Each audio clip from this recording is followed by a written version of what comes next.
This week, I have Josh Darby MacLellan joining us this week. Josh, as Hello. always, it's such a pleasure talking to you. Likewise, the pleasure is all mine. What drew you to a career in security? Good question. Good question. I'm always someone who's pursued interest, and interest to the point that it went against my initial plans.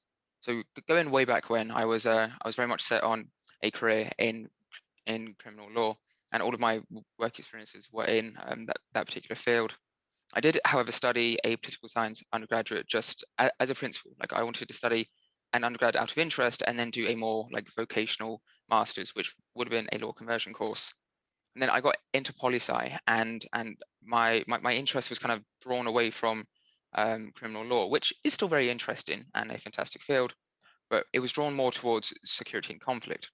And after a while in third year, I just couldn't ignore the fact that I kind of had this burning interest and desired to just do more of it and see more of that particular academic field. So that's when I kind of like changed tracks completely, and it started academically, and kind of like I decided to pursue a master's course in international security, which was very much focused on security and conflict, war, all those wonderful topics. And then after doing that, I just decided that this is what I want to have my career in. The work is so interesting that if I'm going to spend 9 to 5, 5 days a week, 48 weeks a year on something, it has to be something that I find this interesting. And with security, it's just so interesting because the threats to security are so wide ranging, and they're shifting and they're changing and they're constantly evolving, that it really did capture my imagination. The other kind of thing that I've always liked about security is you can't argue it's not important. It's one of those fundamental needs that all of us must enjoy in order to have any kind of quality of life and like living going forward. So those two factors, it was interest and then the significance of the work, that really like governed my move into security.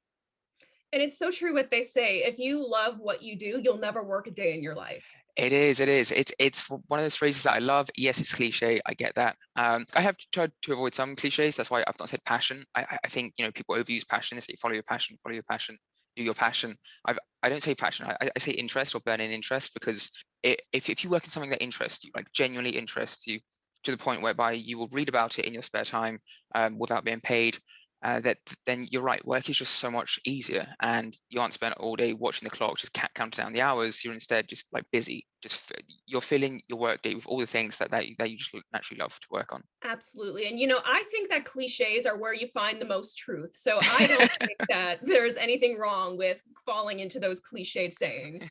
Josh, you won the Emerging Leader Award back in October from Canadian Security CS Honors event. I'm really curious, what does it mean to be an effective leader in the security industry?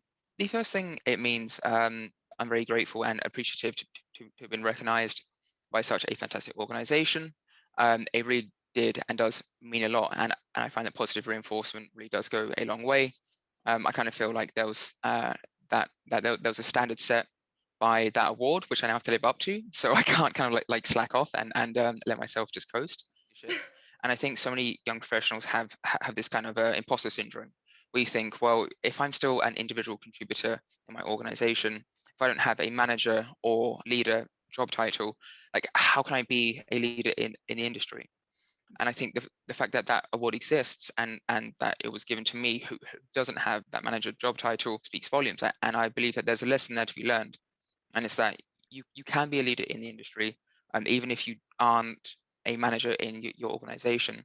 And that's what I really like about industry associations, is they kind of offer you this forum in which you can gain leadership experience, and you can manage committees and teams and projects without necessarily needing to have that job title in your 9 to 5.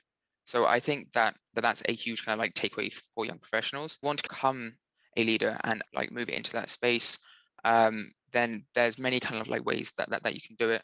Josh, thank you so much for taking the time to speak with me today. I really enjoyed getting to know you and to learn more about your career and to hear your insights. And I hope that once everything clears up and we have industry events again, that we can have a coffee together. Absolutely. I'll buy. And thank you so much for this interview. I really appreciate you like taking the time to invite me on. And these were some great questions. So thanks once again.